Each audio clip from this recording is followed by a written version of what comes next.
आज अपन लोग second session कर रहे हैं। तो सेकेंड सेशन में हमारा प्रोसेस बिल्कुल क्लियर है कि हम क्या क्या करने वाले हैं।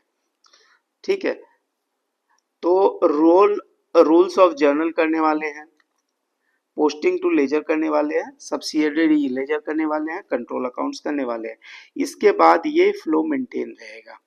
तो आइए सबसे पहले समझते हैं कि जर्नल क्या होता है। तो जर्नल का मतलब ये होता है कि कोई भी ट्रांजेक्शन्स को जब आप बुक्स में रिकॉर्ड करते हैं तो उसे आप जर्नल कहते हैं। इस प्रोसेस को जर्नलाइजिंग कहते हैं। ठीक है, तो जर्नल के जो फॉर्मेट है वो हमने यहाँ पे टेबल पे दिखा रखा है कि पहले में कॉलम में आप डेट लिखते हैं, दूसरे में पर्टिकुलर लिखते हैं, तीसरे में लेजर फोलियो, चौथे में डेबिट और पांचवे में क्रेडिट।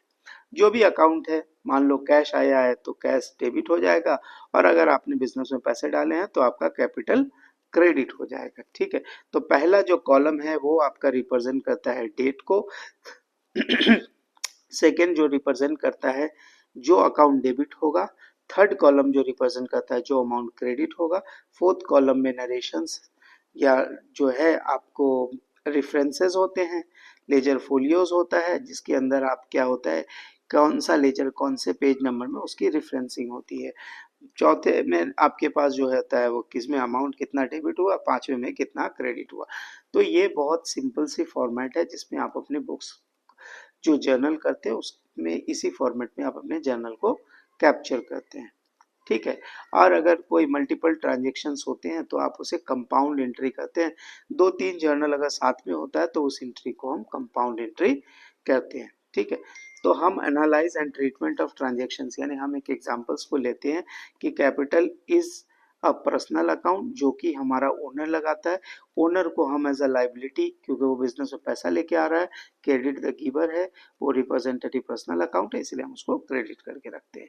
ड्राइंग में क्या होता है, ये भी एक कैपिटल अकाउंट है, पर यहाँ पे ओनर जो होता है वो पैसा विड्रॉ कर लेता है, तो हम उसको जब वो विड्रॉ करता है तो हम उसको ड्राइंग अकाउंट के नाम से रिप्रेजेंट करते हैं ताकि उसका डेबिट क्रेडिट सेपरेटली हमारे पास रिकॉर्ड हो सके। यहाँ पे कुछ सारे एग्जांपल्स हैं।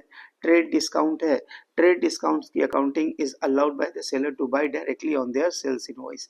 ठीक है, buyer in this case are usually wholesalers, trader, manufacturers who further sell the material to their customer use the material in their manufacturing process, rate of discount may vary।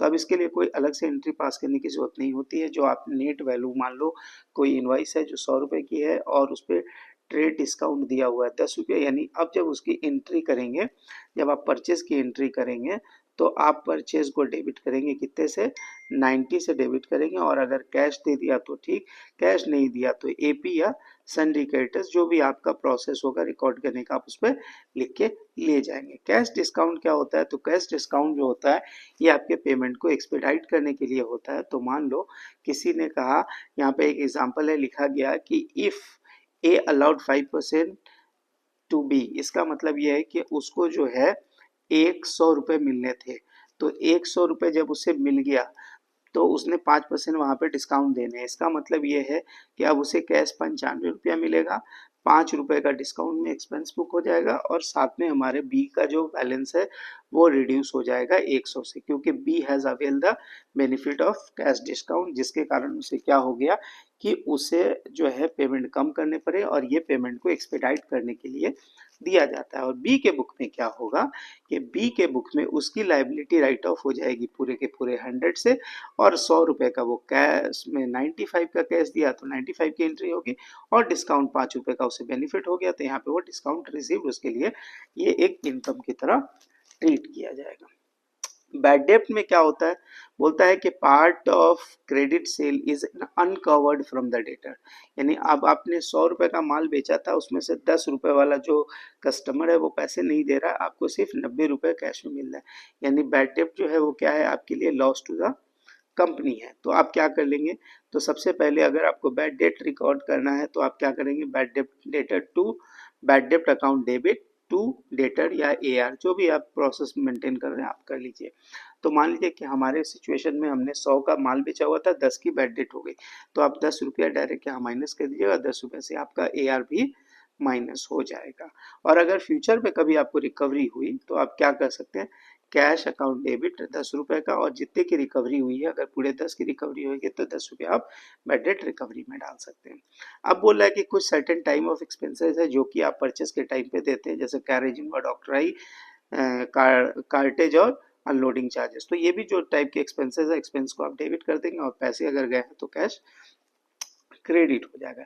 Expenses on sale है, इसका मतलब है आपने कोई freight outward दिया, insurance charges दिए, तो या सेल्स कमीशन दिया, तो आप क्या करेंगे, आप अपने एक्सपेंस को डेबिट कर देंगे, जिसमें जो भी है फ्रेट आउटवर्ड है, इंश्योरेंस है, सेल्स कमीशन है, जो भी आपका एक्सपेंस है आप लिखेंगे और साथ में आप कैश को माइनस कर दीजिएगा। उसके बाद हमारे पास आता है expense on purchase of asset. अब यहाँ पे क्या हो रहा है कि आप इन्वेंट्री नहीं बल्कि एसेट बना रहे हैं, तो यहाँ पे sometime we pay the expense on the purchase of fix asset like transportation, installation. अब इसको क्या करेंगे कि आप instead of writing to the freight and charges, आप उसको इमीडिएटली कहाँ लिख दीजिए, एसेट में ऐड कर दीजिए, यानी it is to be added to the value of the asset, यानी अब उतना अमाउंट से एसेट डेबिट हो जाएगा। मान लीजिए कि आप इस फैक्ट्री को ट्रांसपोर्टेशन पे 1,000 रुपया खर्च किया, तो आपने 1,000 से आपकी एसेट की वैल्यू इंक्रीज हो जाएगी और साथ में 1,000 रुपया आपके कैश से चला गया, तो आपने कैश को क्रेडिट कर देना है।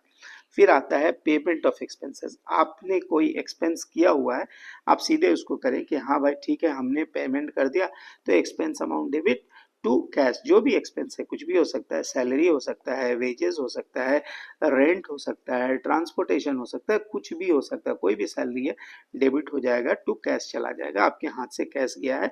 तो रूल क्या बोलता है, रियल अकाउंट का रूल बोलता है what goes out is a credit. Sometimes the expense remains outstanding at the end of the financial year, but due to the accrual basis of accounting उसको आपको सिस्टम पे record करना पड़ता है। We need to record this expenses.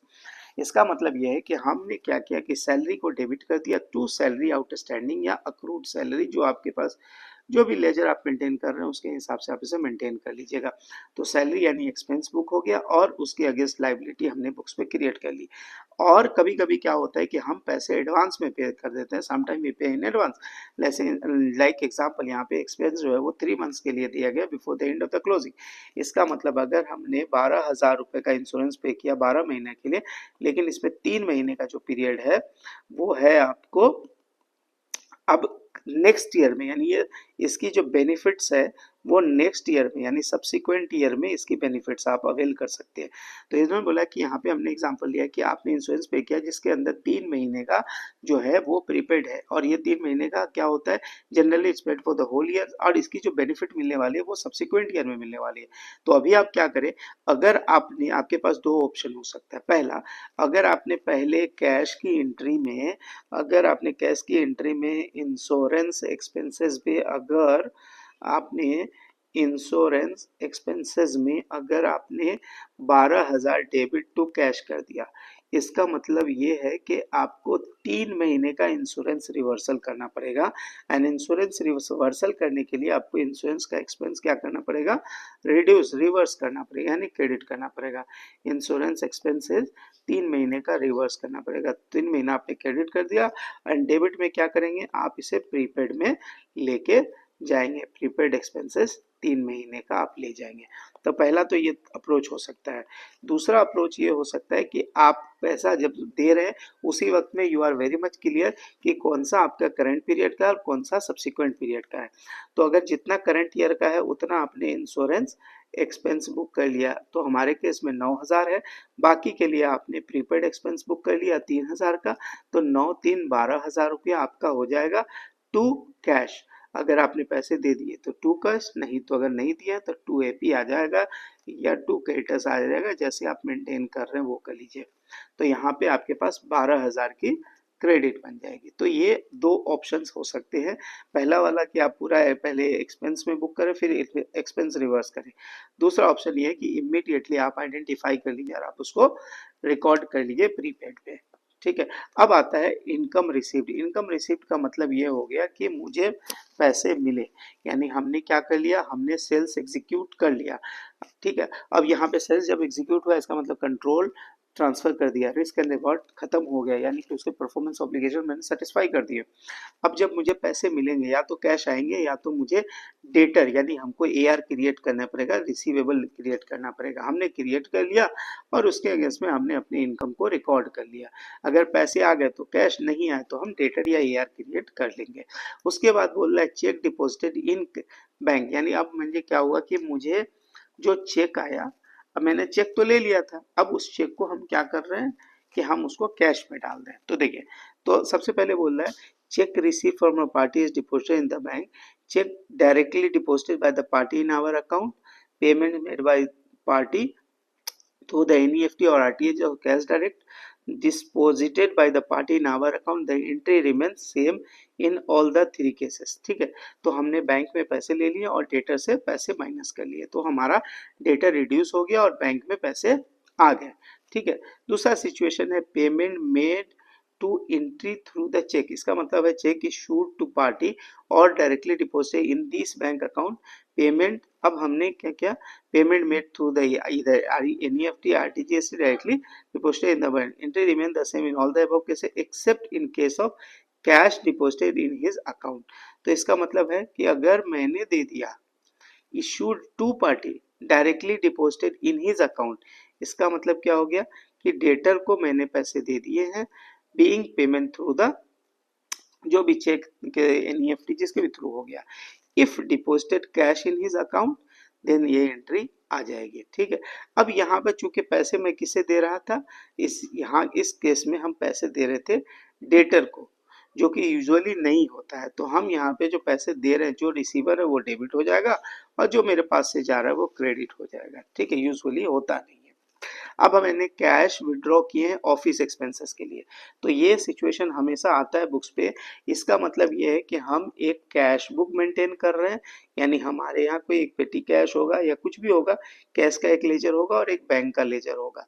तो इसका मतलब bank से पैसे कैश में कन्वर्ट कर लिए, तो बैंक से मैंने पैसे निकाले, अभी तक ऑफिस में यूज नहीं किया, अभी तक सिर्फ पैसे निकाले, इसका मतलब बैंक से माइनस हो जाएगा और यहाँ पे प्लस हो जाएगा, तो कैश में डेबिट हो जाएगा और बैंक से पैसे निकल गए इसलिए क्रेडिट हो जाएगा। फिर बोल रहा है कैश डिपॉजिटेड टू बैंक, इसका मतलब यहाँ से कैश बैंक को चले गए तो यहाँ से पैसे माइनस हो गए और बैंक में पैसे प्लस हो गए, तो यानी बैंक को पैसा मिला तो डेबिट और हमारे पास से कैश गए हैं तो क्रेडिट। तो इस तरह से हमारी जो है पूरी की पूरी एंट्री रिकॉर्ड हो जाएगी।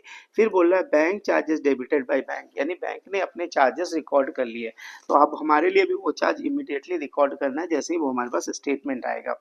तो बैंक ने अपने चार्जेस कमीशन जो भी थे रिकॉर्ड कर लिया और साथ में हमारा बैंक का बैलेंस क्या हो गया, कम हो गया, तो क्रेडिट हो जाएगा। अब इंटरेस्ट ऑन कैपिटल, जनरली ये सिचुएशन बनता नहीं है क्योंकि सोल प्रोप्राइटरशिप में आप इंटरेस्ट नहीं देते, आप जो बिजनेस के अंदर जो कोई रिस्क लेके रखे होते हैं उससे आपको प्रॉफिट मिलता है। बट मान लीजिए, एज्यूम कर लीजिए कि आपने बैंक से बिजनेस से इंटरेस्ट भी ले लिया, तो बैंक के लिए बिजनेस के लिए इंटरेस्ट क्या है, एक्सपेंस है, तो वो अपना इंटरेस्ट ये करेगा और साथ में आपको कैश नहीं दे रहा, उससे आपके कैपिटल की वैल्यू बढ़ जाएगी। तो ये केसेस आपको कब मिलने पड़ेंगे, जब आप पार्टनरशिप वाला अकाउंट मेरे साथ कीजिएगा, तो ये वाले बहुत सारे केसेस आपको मिलेंगे। Payment on behalf of others, इसका मतलब हो गया कि एक के बदले दूसरे का पेमेंट कर रहे हैं। ठीक है, बोले some expenses may be on behalf of our debtor और क्रेडिटर, तो जो रिसीवर है उसको मैंने डेबिट कर दिया, अगर मैंने कैश में पैसे दिए तो कैश, और अगर मेरा एक्सपेंस शेयरिंग है, अगर यहाँ बहुत इंपॉर्टेंट, अगर मेरा एक्सपेंस शेयरिंग है, इसका मतलब हम जिस वक्त एक्सपेंस दे रहे थे एक्सपेंस हमने बढ़ा के रखा हुआ है, अब वो एक्सपेंस को हम क्या कर देंगे, घटा लेंगे। तो ये सिचुएशन बहुत आता है रिलेटेड पार्टी के केसेस में, बहुत आपको देखने को मिल सकता है। तो ये काफी अच्छा एग्जाम्पल्स है समझने के लिए। अब इसको हम कर लेते हैं कि मान लीजिए आपका और डेटर के साथ एक छोटा सा समझौता है यानी एग्रीमेंट है, बोला जाता है कि आप जो भी खर्चा कीजिएगा ना उसका हमको 20% आप हमको चार्ज बैक कर दीजिएगा। इसका मतलब ये है कि मान लो कि पैसे देते वक्त अगर हम दो तरीका यहाँ पे अप्लाई कर सकते हैं।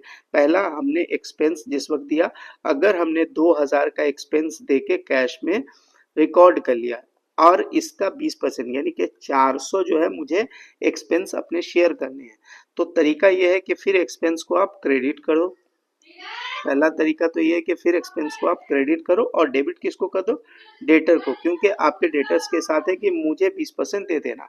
तो this is one way of doing it. The other way of doing it कि आप इसको और आसान कर सकते हो कि जिस वक्त आप पैसे पे कर रहे हो उसी वक्त में आप एक्सपेंस अपना 1600 बुक कर लो और डेटर के लिए आप 400 बुक कर लो और अपने कैश जो है, जो भी आपके 2000 के पेमेंट है, अपना 2000 का कैश एक्सपेंस रिकॉर्ड कर लो। तो ये बहुत इंपॉर्टेंट था, ये इसको आप दोबारा एक बार रोक के पॉज करके देख लीजिएगा। Advance received against the supply, अब उससे पैसे आपको किसी ने आके दे दिए, यानी you receive the advance from customer. अब आपको जब किसी ने पैसे दे दिए, इसका मतलब ये है कि अभी वो कैश तो डेबिट हो गया, साथ में आपने एडवांस रिकॉर्ड करना है। ये आपके लिए लाइबिलिटी रहेगी जब तक कि आप सर्विस को परफॉर्म नहीं करेंगे। अगर आपने किसी को एडवांस दे रखा है यानी योर प्रीपेड है, तो आप लिखेंगे advance against the supply of goods और advance to AP account payable, ठीक है, जो भी है आप उसको लिख के, और आपके हाथ से कैश गया तो आप कैश को क्रेडिट कर लेंगे। ये जो 18 जर्नल एंट्री का एग्जांपल्स है, ये बहुत एग्जॉस्टिव लिस्ट है।